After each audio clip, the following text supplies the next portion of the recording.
Hello guys, welcome back to my channel E Pathshala. E पाठशाला में आप सभी का स्वागत है। आज हम डिस्कस करेंगे क्लास 6 के चैप्टर 6 पेरीमीटर एंड एरिया के ऊपर। तो इस इस चैप्टर का इस वीडियो में हम सिर्फ इंट्रोडक्शन देंगे कि पेरीमीटर होता होता आखिर क्या है, एरिया क्या होता है, ये इसका फार्मूला कैसे बनता है। तो जो भी है आपके बुक में डिस्कशन, जो जिस भी टॉपिक पे करना है उन सभी टॉपिकों के ऊपर हम डिस्कस करेंगे। ओके, तो फर्स्ट ऑफ ऑल आ जाओ, जानते हैं पेरीमीटर होता क्या है। ठीक है, पेरीमीटर। ओके, पेरीमीटर होता है the length by which any region or any region surrounded or bounded is called perimeter. उसे क्या कहते हैं? पेरीमीटर। ऐसा लेंथ जिसके द्वारा कोई भी आकृति क्या हो, घिरी हो, उसे क्या बोलते हैं? पेरीमीटर। जैसे ये टोटल लेंथ जो लगा है चारों तरफ, इसे ही क्या बोलते हैं? पेरीमीटर। ठीक है, अगर मान लेते हैं अगर ये एल है, ये बी है, ये भी, तो एल, ये बी, तो सभी को जोड़ लेते हैं। ठीक है, या ऐसा मान लेते हैं ये ए है, ये बी है, ये सी है, ये डी है, तो कोई पेरीमीटर बोले तो क्या होगा? A plus B plus C plus D. ठीक है, सभी का मीजर जितने लेंथ हैं सभी का। तो सिंपल सा समझो, जितने भी लेंथ होंगे, जितने भी क्या लाइन सेगमेंट से मिलकर कोई आकृति बना होगा, सभी को जोड़ने पे जो आएगा वैल्यू, उसे ही बोलेंगे पेरीमीटर। ठीक है, जैसे A B C D E F है ना, तो इसका पेरीमीटर बोला जाए तो सभी A B C D F को जोड़ लिया जाए। बात आई समझ में? तो पेरीमीटर क्या होता है आया होगा समझ में। ठीक है, एरिया क्या होता है? एरिया, एरिया होता है द मेजरमेंट ऑफ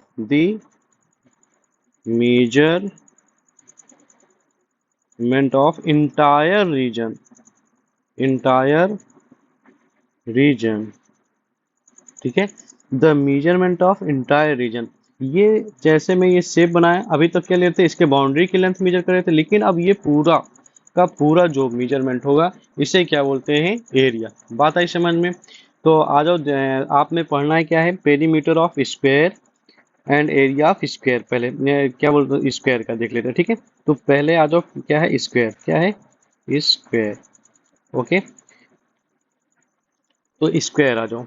स्क्वायर क्या होता है? तो स्क्वायर की खास बात आप सभी को पता ही होगा, ऐसा क्वाड्रिलेटरल जिसके ऑल साइड्स क्या हो? इक्वल हो। क्या हो?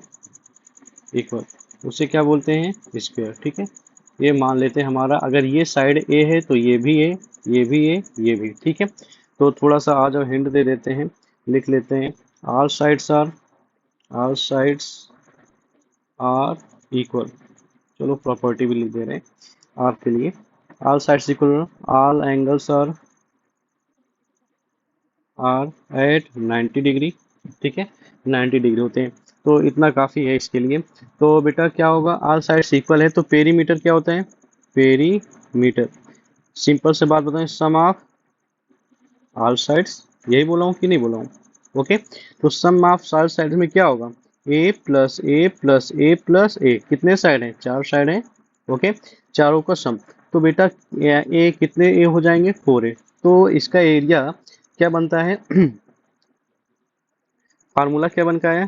पेरीमीटर ऑफ स्क्वायर इक्वल होता है 4a। ठीक है, तो ये आपका क्या हुआ? पेरीमीटर स्क्वायर का क्या फार्मूला। बात आई समझ में? आ जाओ, इसी वक्त हम इसका एरिया भी निकाल लेते हैं। एरिया क्या? एरिया, ये पेरीमीटर था, area of square. Generally square area क्या होता है? एरिया वैसे होता है साइड इंटू साइड। तो area, area of square equal to side into side. बात है समझ में? साइड क्या होता है? ए, साइड क्या है? ए है। दूसरा वाला साइड क्या है? ए, और मल्टीप्लाई में इसकी पावर क्या है? 1, इसकी पावर 1। मल्टीप्लाई में पावर्स ऐड हो जाती हैं, मल्टीप्लाई में पावर्स वेरिएबल्स की ऐड हो जाती है, तो ए की पावर 2। तो आता क्या है, area of square, area of square equals to क्या है, ए स्क्वायर। बात आई समझ में। तो ए स्क्वायर, ये क्या हो गया, एरिया का फार्मूला हो गया स्क्वायर का।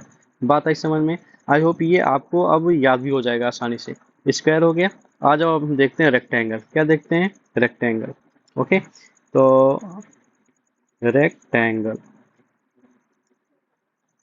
रेक्टेंगल की खास बात क्या होती है, ऐसा क्वाड्रिलेटरल जिसके ऑल एंगल्स 90 डिग्री हो और अपोजिट साइड्स इक्वल हो। अगर ये एल है तो ये भी एल होगा, अगर ये बी है तो ये भी बी, क्योंकि अपोजिट साइड्स क्या होते हैं, इक्वल।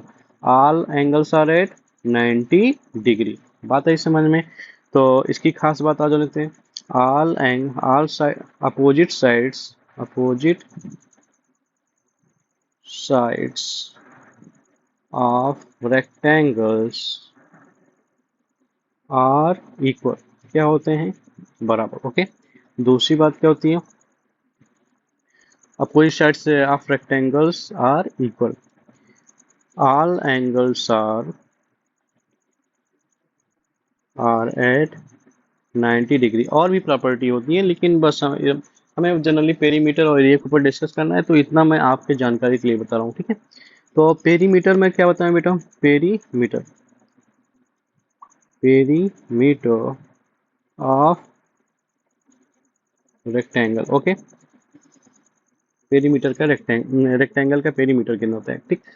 वैसे मैं बोला हूँ सम ऑफ ऑल साइड्स होते हैं, तो सम ऑफ ऑल साइड्स में क्या आएगा, एल प्लस, ये हो गया। उसके बाद क्या है, बी, उसके बाद क्या है, एल, उसके बाद क्या है, बी। यही तो पेरीमीटर होगा, यही होता है सम ऑफ ऑल साइड्स। ओके, ऐसा लिख देते हैं, सम ऑफ ऑल साइड्स। ओके, तो बेटा एल एल मैं ऐसे थोड़ा और ब्रीफली डिस्कस कर लेता हूँ। बेटा एल एल मैं एक साथ में लिख लूँ, कोई गड़बड़ बात थोड़ी है।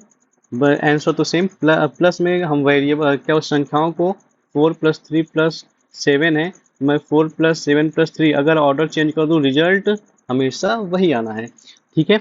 ऐसे वेरिएबल्स का प्लस में क्या होता है, रिजल्ट प्लेसेस इंटरचेंज करने के बाद फिर रिजल्ट में कोई प्रभाव नहीं पड़ता। दैट्स वाई मैंने क्या कर लिया है, इनको इनके प्लेसेस को इंटरचेंज कर लिया, सेम वेरिएबल को एक साथ लिख लिया, ठीक है। एल एल कितना एल होता है, 2l। बी बी कितना बी होगा, 2b, कितना बी, 2b। अब देखते हैं, दो दोनों के पास है, मैंने कैरी कर लिया, बचा यहाँ पे ओनली एल बचा, और बी 2b के पास में ओनली बी बचा। This is the formula of perimeter of rectangle. तो फार्मूला क्या बन के आया, perimeter of rectangle equals to 2 in bracket L plus B. Okay, इसे बॉक्स कर देते हैं, 2 in bracket L plus B. This is the perimeter formula of perimeter of rectangle. Now the area of rectangle. Area of rectangle. Area of rectangle क्या होते हैं, side into side, side into side, यही होता है। तो एक side क्या है हमारा, L है, क्या है L, दूसरा वाला B, ठीक है। तो जनरली क्या आएगा, area of rectangle, area of rectangle, area of rectangle equal to L into B, ठीक है। ये आपका एरिया ऑफ रेक्टेंगल का क्या हो गया, फार्मूला हो गया। बात आई समझ में। आज थोड़ा सा हिंट दे देते हैं, एल फॉर लेंथ ना, बी फॉर क्या होता है, ब्रेड्थ। बात आई समझ में। तो लेंथ और ब्रेड्थ ऑफ द रेक्टेंगल हो गया, बात आई समझ में। आप में ये जनरली आपका स्क्वायर और रेक्टेंगल का ही है ना।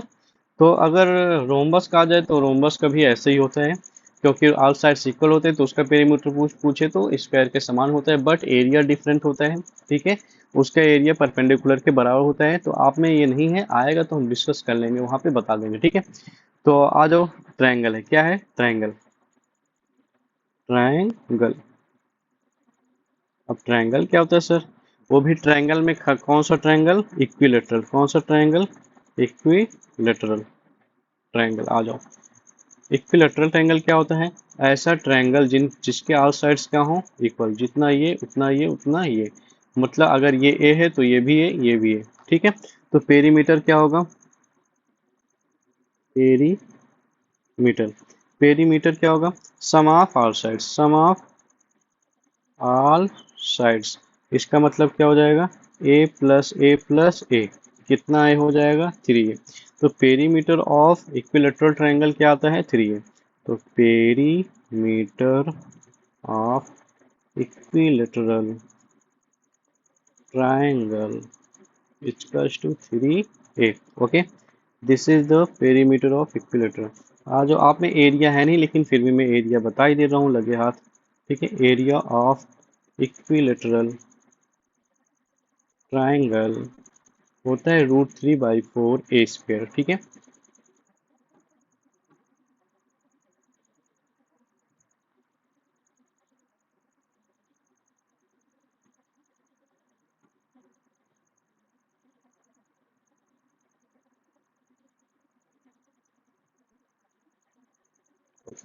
ये हमारा हो गया एरिया ऑफ इक्विलैटरल ट्रायंगल। ठीक है, या मेरे पास कोई स्केलिन आ गया, कोई भी ट्रायंगल ना, स्केलिन ट्रायंगल आ जाओ। स्केलिन मीन्स ऐसा ट्रायंगल जिसके नो साइड्स इक्वल हो। ठीक है, तो स्केलिन स्केलिन ट्रायंगल की बात कर लेते हैं। स्केलिन ट्रायंगल क्या होता है? ऐसा ट्रायंगल जिसके क्या हो, अगर ये ए है, ये बी है, सी है, मतलब कि तीनों डिफरेंट डिफरेंट साइज के हो। तो पेरीमीटर में बताया हूँ, आपको घबराने की जरूरत नहीं है। Perimeter means sum of all sides होता है। अगर फार्मूला किसी का भी भूल गए तो टेंशन करने या चिंता करने की कोई बात है नहीं। ठीक है, तो क्या हो जाएगा? तीनों साइड्स का सम। ओके, बात आई समझ में? बात आई समझ में? कोई भी बड़ा साइड हो, सारे साइड्स का क्या करेंगे? सम। ठीक है, तो ये था कुछ फार्मूले। ठीक है, जो क्लास 6 के लेवल का है। तो इतने ही आप में है गणित प्रकाशा में, इतने शेप के बारे में डिस्कस करना है। और अब हम नेक्स्ट वीडियो में इसके क्वेश्चंस लगाएंगे। ठीक है, जो भी डाउट होगा हम क्लियर करेंगे। डाउट को आप मेंशन करेंगे, कमेंट बॉक्स में डालेंगे। ठीक है, उस डाउट का हम निदान करेंगे। ओके, हमारा जब नेक्स्ट वीडियो आएगा तब। ठीक है, आप सभी को वीडियो अच्छा लगा हो तो लाइक करना, सब्सक्राइब करना ना भूलें। अपने दोस्तों के साथ शेयर भी करें। ठीक है, आपको अगर कहीं पे एरर लगता हो या परेशानी, उसे कमेंट बॉक्स में ज़रूर बताएं। तब तक के लिए धन्यवाद। मिलते हैं नेक्स्ट वीडियो में नेक्स्ट एक्सरसाइज के सलूशन के साथ में। Thank you class.